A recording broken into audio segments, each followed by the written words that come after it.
Legendary status. Vic XL, Sam Pisa, aka TF. Where y'all gonna learn, man?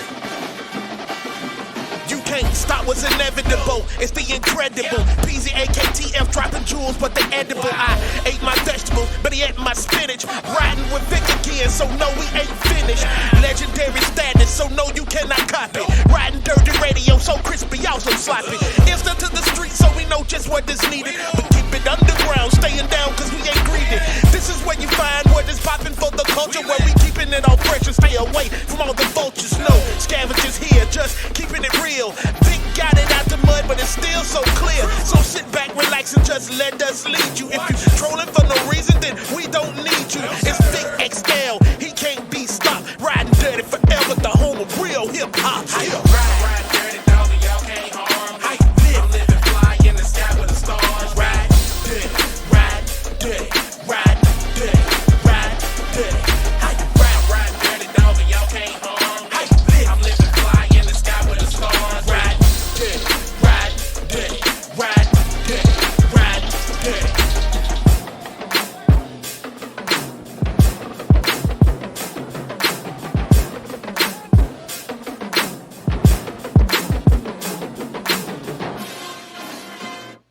Fly in the sky with the stars. Ride dirty, ride dirty, ride dirty, ride dirty.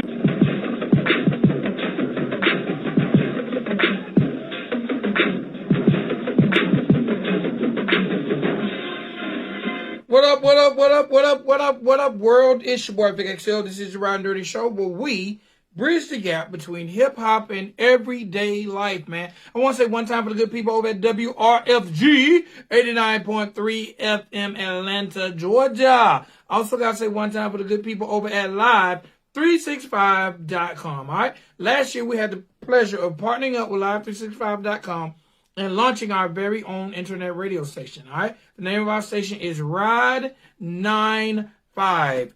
Yes, Ride 95. And the way to access us is very easy. All you got to do is go to live365.com, okay? Go into the search engine. There's over 2,000 stations, okay? But go to the search engine. Once you go to that search engine, type in RIDE, R-I-D-E, the number 9, the number 5.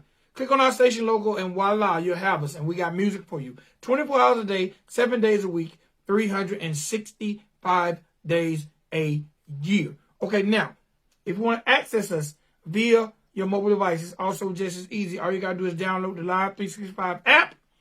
Once you download the Live 365 app, then go to the search engine, type in RIDE 95, click on that station logo, and boom, again, music 24 hours a day, 7 days a week, 365 days a year. All right, we are the home of what's next in hip hop and R&B.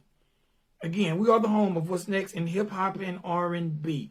Check us out. Anybody who would like to advertise with us, have their music play, have their commercials played, please get at your boy by emailing me at bigvicxl@gmail.com. Okay? Okay.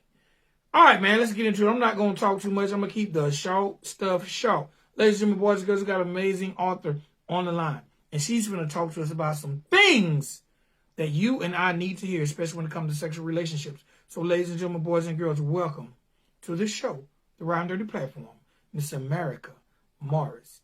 Okay? Y'all be nice. Say something nice. How you doing today, ma'am? Hi, my name is Amercia. How are you? It's Amercia? Yes. You know what? Let me start out by saying I'm from a small town called Griffin, Georgia, and I am the king of over 15 years of destroying people's names. And you know what's funny? I'm looking at your email because you broke it down for me. And I'm like, okay, hold on. And my brain is reading it, but my mouth is saying something completely different from how you broke it down for me. So I apologize. Amercia. But I got the last name right. It is Morris. Everyone does that. Yes, it is. Okay. All right. So now let's talk about, first thing I want to know is, where is Miss Amercia Morris from?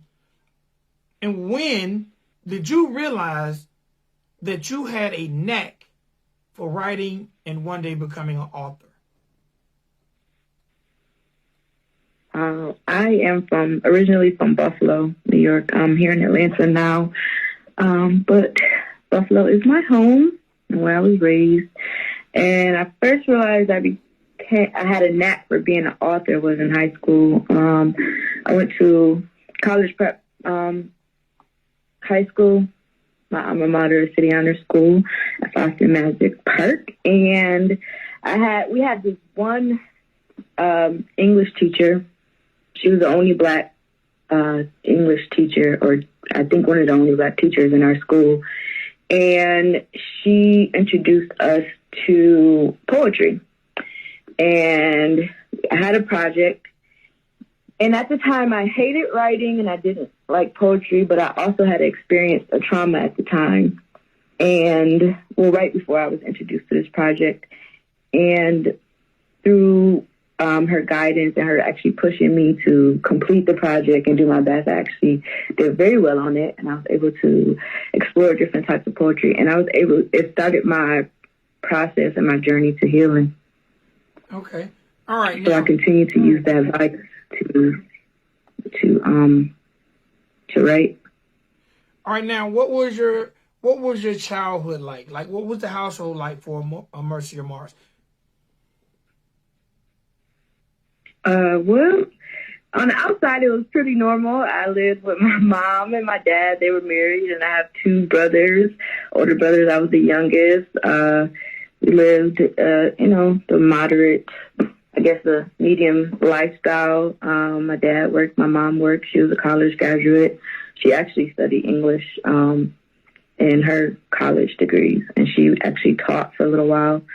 My dad is an immigrant, and I lost one of my brothers to a tragedy at the age of 10. And I was always an A student. I went to the best schools and things of that nature and had lots of support. But in that, a lot of times in our families, especially, in our culture, Black and brown culture, we have a lot of secrets and we have a lot of things that happen to us that are traumatic, that we don't talk about and people don't see and know that we're going through. So we deal with a lot of our pain and our traumas in secret and in private, and we don't ever get a chance to heal, especially as children. We don't know how to help them start the healing process. Okay, for you, especially, and you're right, especially in African-American households, there are tons and tons and tons of secrets that, a lot of things that we sometimes take to our grave. There are a lot of things that we deal with emotionally that we don't want other people to deal with. We don't want to seek professional help. We don't even want to talk about it. We just push it far, far, far back in our brains. What was it for you that started your healing? Well, first it was the assignment I had in poetry, but what really started my journey of healing was a friend of mine, a guy that I was dating, and we were together for maybe 10 or 12 years, but not at that time. But I was actually, I'd gotten out of high school. I was considered an adult, but technically I wasn't. I was 18. And I realized the changes in myself. He realized the changes in me because he knew me since I was probably a teenager, early teen, 13, 14 years old. And he went away to college and he came back and he asked me, what's wrong with you? What happened? What happened? And I kept telling him nothing. And finally, I revealed to him, one of my cousins had raped me. And in that time, when I realized that a lot of times as children, we experience traumas and we don't really know the effect of them until we realize how wrong it was. So that one incident and that one trauma allowed me to opened up doors to all the past traumas that I didn't realize that were wrong. You know, the molestations and the people introducing me to porn and the touchings and everything. So I realized that my whole life had been full of such traumas, and I had to find a way to heal. I started, of course, counseling and things of that nature. Went to groups, and writing was my biggest outlet. And me sharing my story with others in that process also, I realized, I found that it helps other people. When you suffer from trauma, PTSD is the clinical name, you know, post-traumatic stress disorder, it's scary, it's lonely, and, you know, when we are suffering, we need to know that there are other outlets available for us. You know, there are actually healthy interactions that are associated with that act, especially with sexual trauma. We don't necessarily realize that it's not all bad. You know, sex isn't bad. It's actually healing. It helps with our mental health. It helps with our physical health. It helps with our spiritual health if we do it the correct way. Okay, so look, now, I had one question, but on your last sentence of that statement, it led to another question. So I'm going to go to my initial question first. When you started to talk about some of these traumas that you dealt with as a child, how did your family, when you openly started to talk about these things, how did your family respond?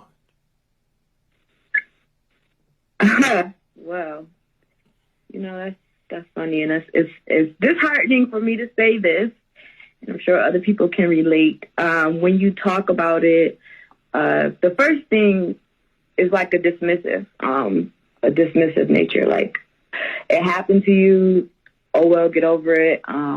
At one point, when I was older, early teens, I didn't want to be around a certain family member, and my mom asked me why, and I told her why, and she was like, "Oh, you never told me," and I was like, "Yes, I did." But anyway, she said to me, that's still your uncle," and I was like, "What? What does that mean? What do you?" So I'm supposed to be around this person because of this reason, because he's related to me, and everybody respects the perpetrator, but they are very dismissive to the person who was actually violated.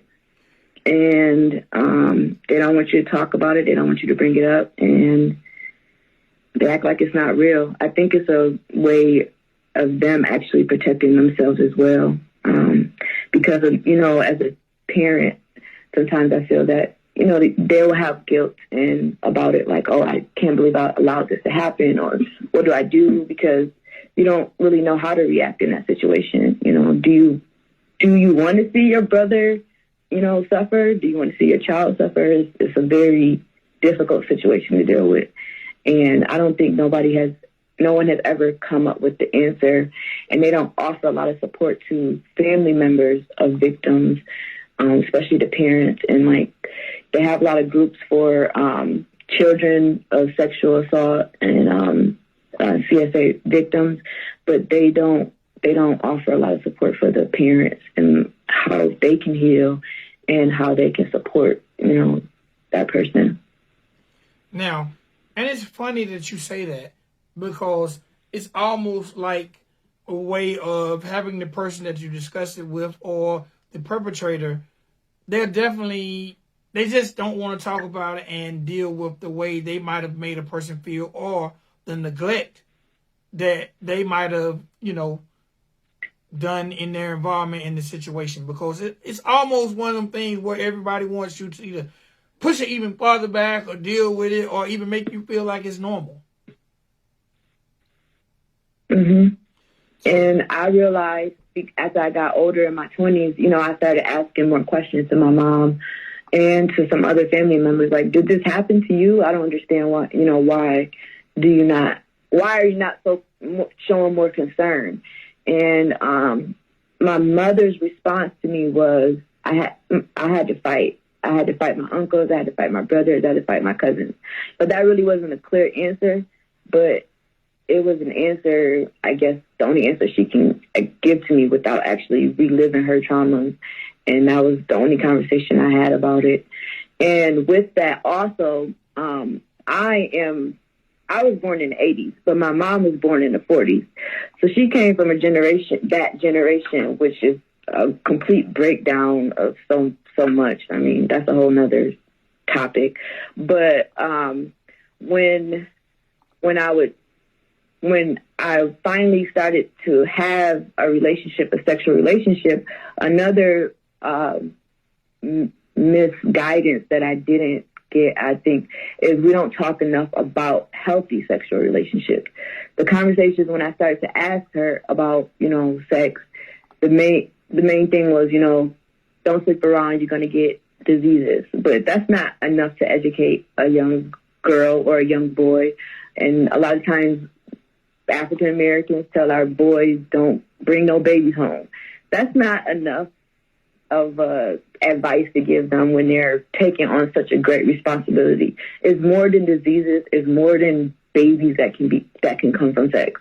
You need to make sure that you teach them how to have healthy sex, consensual sex. Make sure your body is clean. Make sure your mind and your spirit. Make sure you have good intentions. Make sure you know what can possibly come from you having this experience with this person. We don't educate, especially in the hip hop too. I mean, it's beautiful. R&B music is beautiful, but it doesn't paint the bigger picture. And we have 7, 8-year-old children listening to this music, and we see in these videos and the way that they depict Black women, the way they depict Black men when it comes to sex is not healthy. Okay. So at what point did you realize that, I need to take my thoughts, because you also said, like you say, sex is healthy. When did you realize that I need to take my thoughts, my feelings, the things I've suppressed inside me, and put this in a book? In 2020, I started to, when I started sharing, basically, I guess, I don't want to say I'm completely healed, but I am far in my healing journey, and I started to speak more with others and talk to others about it. And what I realized is that they never had, people who were victims, they never had an association that was fun or association with sex that was pleasurable to them. They never actually got the chance to explore it or read about it or find out about it or know, what really comes from having sex. So I decided to write Planet Nookie, which is, in my opinion, and has been described as others, just a fun and explorative way to dive into the realm of sex. It talks about, it's Ani and Gamba, and they have a planet that they rule. But also in the book, I have a lot of references to scientific facts, like when they're having sex on their planet, they send out cosmic energies into their world, where those are described as dopamines and serotonin that help keep the citizens happy. And I talk about, the breakdown, the consensual. I make sure that everybody is of age, in a sense, who is participating. There is real life situations like how sometimes we as women may use sex as a weapon, which I showed that that's not healthy and wouldn't come out of that. Having conversations with people about what you want, that was portrayed in the book as well. Ani wanted something from her husband that she didn't get from him, but instead of talking to him about it, she got upset and went other places, which caused a discord within Planet Nookie, which brought about planet orgasm as well. They recreated and they reproduced something that they didn't want to do. So it's a lot of our troubles that we have in our community is portrayed in this fantasy book. It's another world. It's Planet Nookie, but it's also relatable to us. All right, now this is a fantasy book. Are there a lot of truths in this book? There are a lot of truths. I did research on everything that I wrote. I wrote Planet Nookie, Blooms of Nookie. I have a children's book, Beyond the Scars, coming out that helps children deal with trauma, and you know those secrets become scars that we believe other people can see, but we see them and we don't share them. It teaches children how to have trusting relationships again, and you know, not let our scars keep us from reaching our dreams and our goals. So it encourages them, you know, to keep going and shoot past the scars. But all of my writings have information that's backed by research of like medical professionals. You can find it in the books.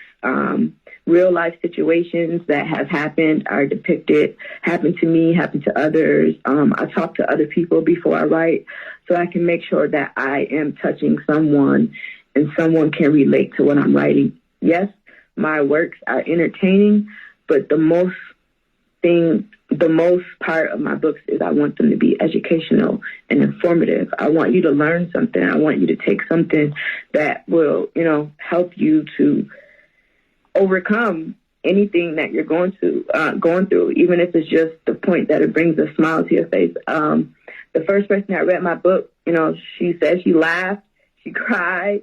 It was an amazing experience just reading Planet Nookie. And she actually came to me and said, you know, I want to explore. She was another person who was a victim of sexual assault, and she abstained from sex for like 10 years because of that situation. And she reached out to me and she said, I want to know more. I want to know more. So I developed a relationship with her. I'm helping her explore. On my site, I have articles that I've written to let you know the benefits of sex, the benefits of BDSM, how it can help with trauma healing sometimes as an outlet, how to recover from trauma, the 7 stages of grief. And then I have tools that can help you, journals that can help you, template for those. I have natural healing products that you can also purchase on that site, planetnookie.com. You know, there's certain essential oils that can help promote eroticism and give you, it's like an aphrodisiac. They are aphrodisiacs. All kinds of stuff you can find. All right, now you mentioned that sex can be therapeutic and healthy. Explain why you feel that way. It's proven. Okay, so when we exercise, certain foods that we eat, when we exercise, certain experiences, that's why I use my slogan, experience pleasure. Certain experiences we have release our feel-good hormones, which are dopamine, serotonin. It increases blood flow throughout your body, not just in those parts. You can burn calories if you're having sex. You're enjoying, you're building a bond, you're building relationships. But most importantly, I don't want to leave this out, is that I want people to know that you should be a whole person before you partake in that. That means that you should make sure your mental health is in optimum health, your physical health.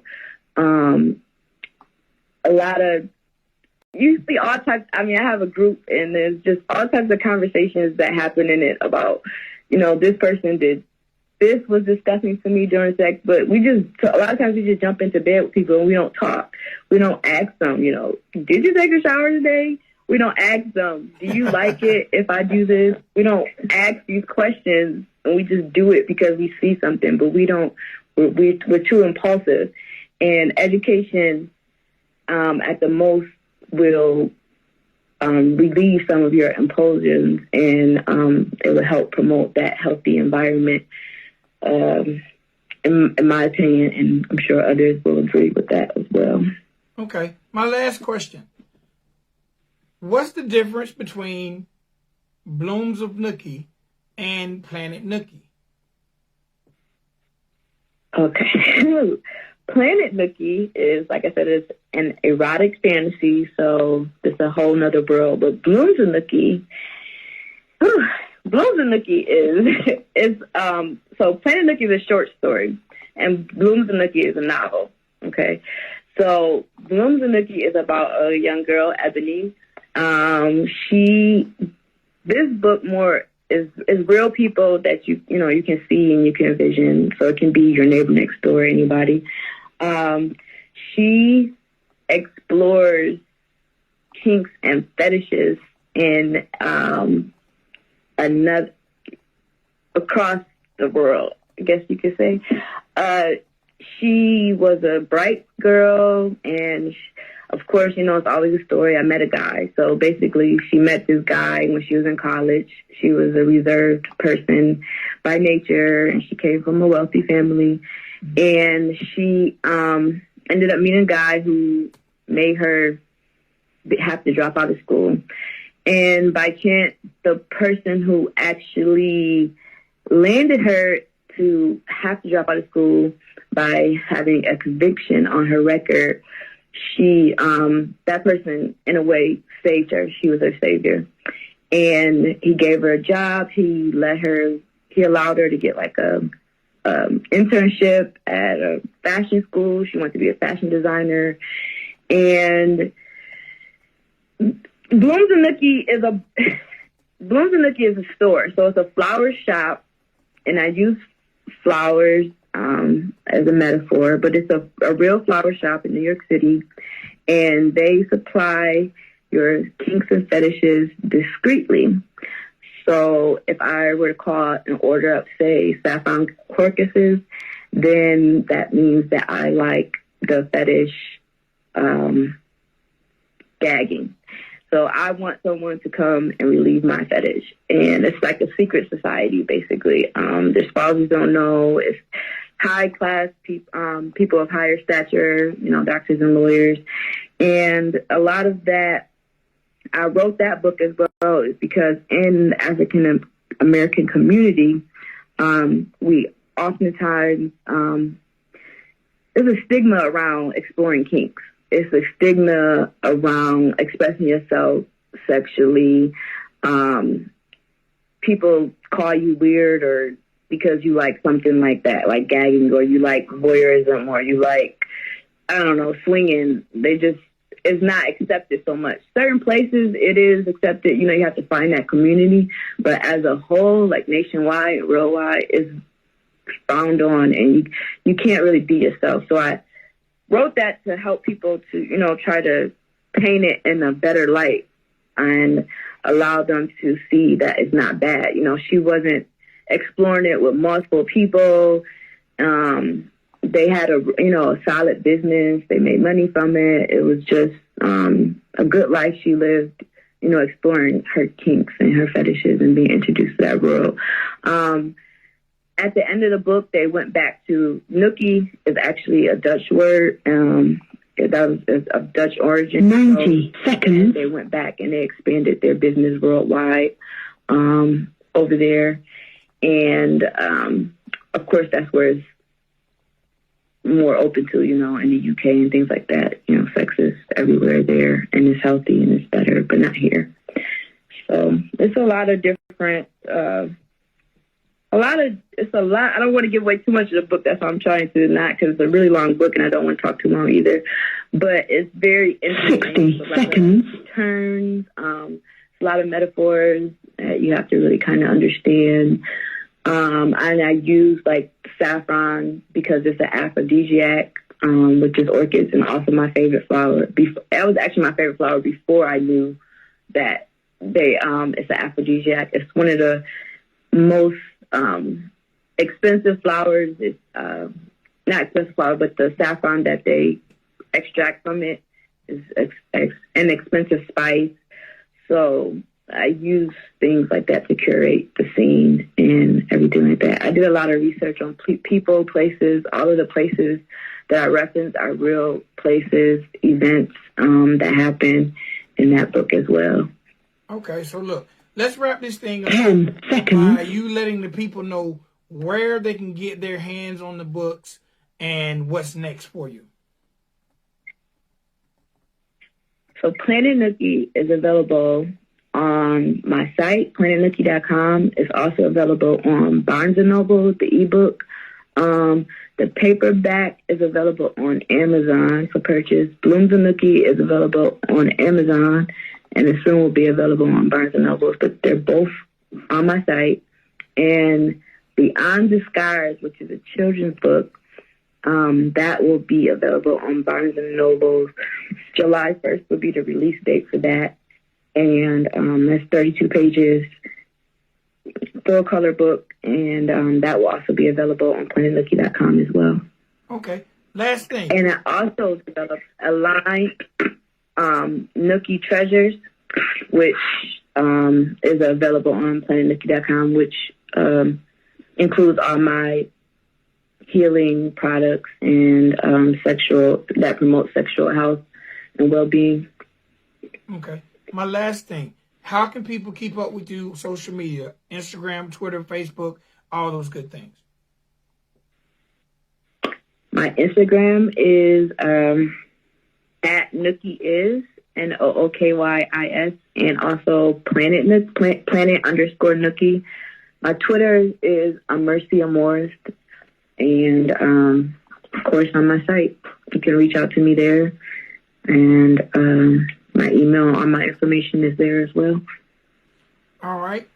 Ms. Morris, I thank you for your time. These books sound very, very interesting, and I agree sex can be healthy and therapeutic.